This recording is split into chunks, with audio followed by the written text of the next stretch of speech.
Hello friends, आज की class में हम भूकंप चैप्टर पढ़ेंगे। ठीक है। सो सबसे पहले हम ये जान लेते हैं भूकंप कहते किसे हैं। भूकंप के बारे में तो आप लोगों ने बहुत सुना होगा, जानते भी होंगे। ठीक है।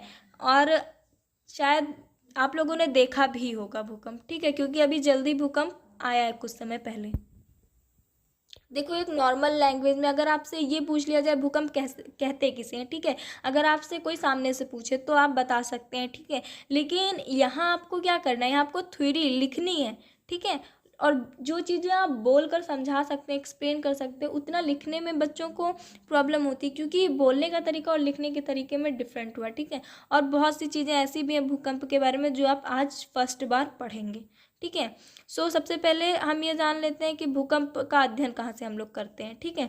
तो जो भूगर्भ शास्त्र की एक विशेष शाखा है, ठीक है, जिसमें भूकंप का अध्ययन किया जाता है, जिसको सिस्मोलॉजी कहते हैं या फिर कहलाता है, कहा जाता है। ठीक है। ये तो आप जैसे पूरी थ्योरी लेके आ रहे हैं लास्ट में वैसे लिख देंगे। ठीक है। तो भूकंप जो हमारा होता है वो 3 तरह के कंपन होते हैं। ठीक है। अभी आप लोगों को यही नहीं पता होगा कि भूकंप कितने प्रकार के होते हैं। ठीक है। तो सबसे पहले हम प्राथमिक देख लेते हैं। ऐसा नहीं है कि सबको नहीं पता होगा, हो सकता है कुछ बच्चों को पता हो। ठीक है। तो प्राथमिक क्या होता है, यह तरंग पृथ्वी के अंदर प्रत्येक माध्यम से गुजरती है। जो ये तरंगे होती हैं वो पृथ्वी के अंदर, ठीक है, हम पृथ्वी मतलब हमारी धरती के अंदर प्रत्येक माध्यम से गुजरती हैं। ठीक है।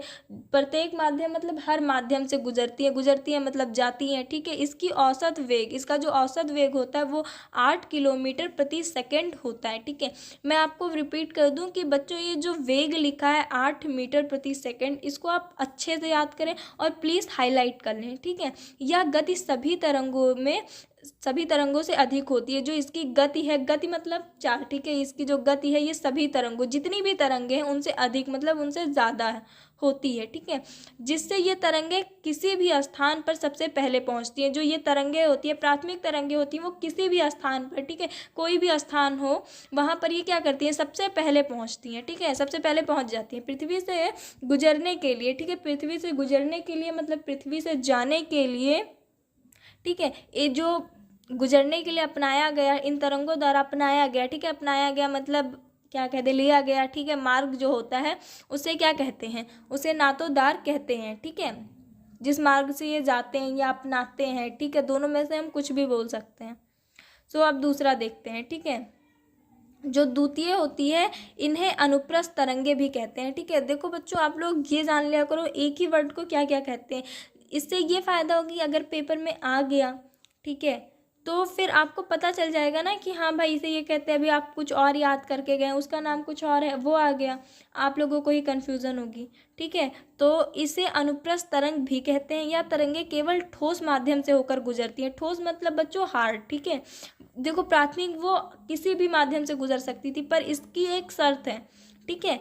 इसने एक शर्त रख दी है कि ये सिर्फ ठोस माध्यम से ही गुजरेगी। ठीक है। बाकी किसी माध्यम से नहीं गुजरेगी। इसका औसत वेग 4 किलोमीटर प्रति सेकंड हावर्स होता है। ठीक है, सॉरी, प्रति सेकंड होता है। ओके। अब तीसरा हम देखते हैं सतही। ठीक है। इन्हें धरातलीय या लंबी तरंगों के नाम से भी पुकारा जाता है। ये तरंगे क्या होती है, लंबी होती हैं। ठीक है। तो इन्हें क्या कहते हैं, इन्हें धरातलीय या लंबी तरंगों के नाम से पुकारते हैं। इन तरंगों की खोज, ठीक है, जो ये तरंगे इनकी खोज HD लव ने की थी। ठीक है। और ये तरंगे मुख्यतः धरातल तक ही सीमित रहती हैं। ठीक है। ये धरातल से बाहर ना आती हैं, न जाती हैं, धरातल तक ही सीमित रहती हैं। ठीक है। ये ठोस, तरल अथवा गैस तीनों माध्यमों से होकर गुजर जाती हैं। ठीक है। इनकी शर्त क्या है, ये ठोस, तरल, जैसा भी माध्यम हो ये सबसे गुजर जाती हैं। ठीक है। तीनों माध्यमों से होकर ये गुजर सकती हैं। ठीक है। इनकी चाल 1.5, ठीक है, या फिर 3 किलोमीटर सेकंड है। सतही तरंगे अत्यधिक विनाशकारी होती हैं। ठीक है। विनाशकारी मतलब खतरनाक। ठीक है। ये बहुत खतरनाक होती हैं ये तरंगे। भूकंपीय तरंगों को, ठीक है, सिस्मोग्राफ नामक यंत्र द्वारा रेखांकित किया जाता है। इससे इनके व्यवहार के संबंध में निम्नलिखित तथ्य निकाले जाते हैं। ठीक है। तो सबसे पहले वो देख लेते हैं।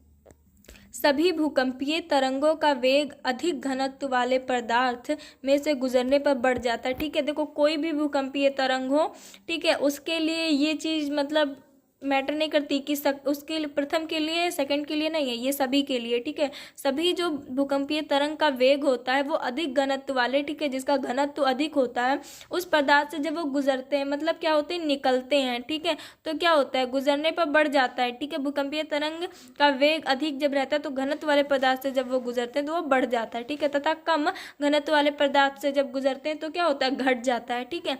सीधा सरल भाषा में आप इसे ऐसे याद कर सकते हैं कि वेग बढ़ने पर घनत्व बढ़ जाता है, वेग घटने पर घनत्व घट जाता है, ठीक है। केवल प्राथमिक तरंगे ही पृथ्वी के केंद्रीय भाग से गुजरती हैं, ठीक है। देखो बाकी जो दो तरंगे हैं वो, देखो फर्स्ट जो तरंग है वो पृथ्वी के केंद्र से गुजरती है, बाकी जो तरंगे वो नहीं गुजरती, ठीक है, वहां पर उनका वेग कम हो जाता है, ठीक है। जो गौण तरंगे होती हैं वो पदार्थ में से नहीं गुजर सकती, ठीक है, नहीं गुजर सकती या फिर नहीं गुजरती हैं, ठीक है, या फिर नहीं गुजर सकती हैं, ठीक है। एल तरंगों केवल धरातल के पास ही चलती हैं, ठीक है, वो क्या करती हैं, केवल धरातल के पास ही चलती हैं, ठीक है। विभिन्न माध्यमों में से गुजरते समय ये तरंगे प्रवर्तित तथा अपरिवर्तित होती हैं, ठीक है। विभिन्न माध्यमों मतलब एक फर्स्ट माध्यम सेकंड माध्यम से गुजरते समय, ठीक है, ऐसा होता है। केंद्र, भूकंप के उद्गार स्थान को उसका केंद्र कहा जाता है, ठीक है। भूकंप का जो उद्गार स्थान होता है, जगह होती है, उसको केंद्र कहा जाता है, ठीक है, केंद्र माना जाता है। जो भूकंप है उसके केंद्र के निकट PS तथा L 3 प्रकार की तरंगे पहुंचती हैं। जो भूकंप का केंद्र होता है उसके पास कितने प्रकार की, 3 प्रकार की तरंगे पहुंचती हैं। उन तरंगों का नाम क्या है, PSL, ओके।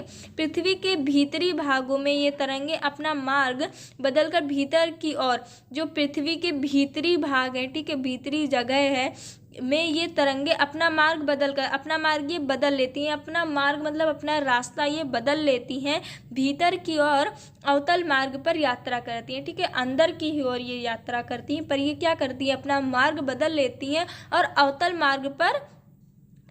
मार्ग पर यात्रा करती हैं, ठीक है। भूकंप केंद्र, जो भूकंप का केंद्र है वो धरातल के साथ 11,000 किलोमीटर की दूरी तक, ठीक है, क्या करता है, वो दूरी तक P तथा S तरंगों से पहुंचती है, ठीक है। वो 11,000 किलोमीटर की दूरी तक P तथा S तरंगों पर पहुंचती है, ठीक है। केंद्रीय भाग पर पहुंचने पर S तरंगे लुप्त हो जाती हैं, ठीक है। S तरंगे क्या होती है, वो लुप्त हो जाती है मतलब गायब हो जाती हैं, चली जाती हैं, ठीक है। लुप्त मतलब खत्म, ठीक है, नॉर्मल लैंग्वेज, ठीक है, लुप्त हो जाती हैं, ठीक है। और P तरंगे अपवर्तित हो जाती हैं। इन दोनों का तो काम हो गया, एक लुप्त हो गई, एक अपवर्तित हो गई। इस कारण भूकंप के केंद्र से 11,000 किलोमीटर के बाद लगभग 5,000 किलोमीटर तक कोई भी तरंग नहीं पहुंचती है, ठीक है। क्या होता है, 5,000 किलोमीटर तक कोई तरंग ही नहीं पहुंचती है। इस क्षेत्र को छाया क्षेत्र कहा जाता है, ठीक है। जब कोई तरंग नहीं पहुंचती तो भाई छाया क्षेत्र, तो इसे क्या कहा जाता है, छाया क्षेत्र कहा जाता है, ठीक है। अधिकेंद्र, भूकंप के केंद्र के ठीक ऊपर, जो भूकंप का केंद्र होता है उसके ठीक ऊपर पृथ्वी की सतह पर स्थित, जो पृथ्वी की सतह है उस पर स्थित बिंदु को भूकंप या अधिकेंद्र कहते हैं, ठीक है। अधिकेंद्र पर सबसे पहले P तरंग पहुंचती है, ठीक है। जो अधिकेंद्र उस पर मैंने भी आपको 3 प्रकार की तरंग बताई, PSL, ठीक है। तो जो अधिकेंद्र है उस पर जो सबसे पहले तरंग पहुंचती है या सबसे पहले जाती है उसे P तरंग कहते हैं, ठीक है। अब देखो सागरीय भूकंप द्वारा उत्पन्न लहरें, जो सागरीय भूकंप होता है, सागरों में भी भूकंप आता है, ठीक है। देखो भूकंप आने की क्या वजह है, प्लेटें, जो पृथ्वी के अंदर प्लेटें होती हैं, ठीक है, इनमें क्या होता है, ये प्लेटें जब टेढ़ी मेढ़ी, ठीक है, तेज चलने लगे, इनकी गति तेज हो जाए तो इसे ही भूकंप आना कहते हैं। तो भाई सागर में भी तो नॉर्मल सी बात होगा, ठीक है। तो सागरीय भूकंप जब उत्पन्न होता है तो लहरों को जापान में सुनामी कहा जाता है, ठीक है। सुनामी तो आप लोगों ने सुना होगा, अरे क्या कहते हैं, सागरीय भूकंप को ही सुनामी कहते हैं, ठीक है। जिन संवेदनशील यंत्रों द्वारा भूकंपीय तरंगों की तीव्रता मापी जाती है, ठीक है, भूकंपीय तरंगों की तीव्रता भी मापी जा सकती है, ठीक है। उन्हें भूकंप लेखी या सिस्मोग्राफ कहते हैं। मैं इसे आपको कई बार बता चुकी हूँ। ये 3 प्रकार के होते हैं, ठीक है। तो देखिए देखो, भूकंप की तीव्रता और ऊर्जा को मापने के लिए, ठीक है, अमेरिकी एक वैज्ञानिक थे जिन्होंने 1935 ईस्वी में इसको ज्ञात किया था, ठीक है। और आप लोगों को भी पता होगा आज के टाइम पर भी भूकंप आने से पहले हम लोगों को लगभग में कंफर्म टाइम नहीं रहता वो कि हाँ अगर उसने बता दिया है कि 4:35 पे आएगा तो अब ज़मीन आसमान एक हो जाए, मतलब 4:35 पर आना ही आना है, ऐसा नहीं है। लेकिन लगभग आपको बता दिया जाता है कि हाँ इतने से इतने के बीच में आने की आशा है, ठीक है। इसका अध्ययन किया जा चुका है और आप लोगों के साथ ऐसा होता भी होगा। आप लोगों ने देखा होगा कि भूकंप आने से पहले लगभग संभावना दे दी जाती है कि हाँ इतने से इतने के आसपास हो सकता है कि आए, ठीक है। यह एक लघुगणकीय पैमाना हो, ठीक है, जिसका पाठचक 1 से 9 तक होता है, ठीक है, मतलब डिसाइड 1 से 9 तक होता है। इसकी जो अगली इकाई होती है पिछली इकाई की तुलना में 10 गुना अधिक तीव्रता रखती है, ठीक है।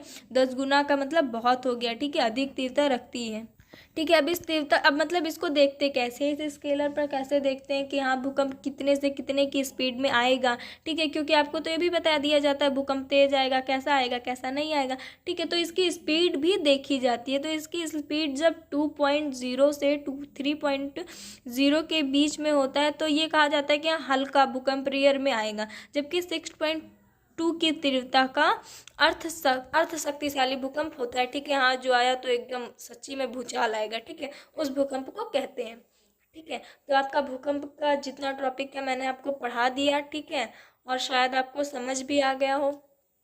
अगर कुछ टॉपिक हैं जो आपको नहीं समझ में आ रहे हैं या फिर कुछ टॉपिक मुझसे मिस हो गए हैं और आपके कोर्स में हैं, वैसे तो मैंने सारा करा दिया जितना आपके कोर्स में है, लेकिन फिर भी हो सकता है मुझसे कुछ मिस हो रहा हो, तो आप प्लीज़ मुझे कमेंट में बताएं, मैं उसे आपको समझाने की पूरी कोशिश करूँगी, ठीक है। और तब तक के लिए आप इसे नोट करें और प्लीज़ चैनल को लाइक एंड सब्सक्राइब कर दें, अपने फ्रेंड्स को भी भेज दें जिससे उन्हें भी कम से कम समय में नोट्स मिल जाए। Thank you.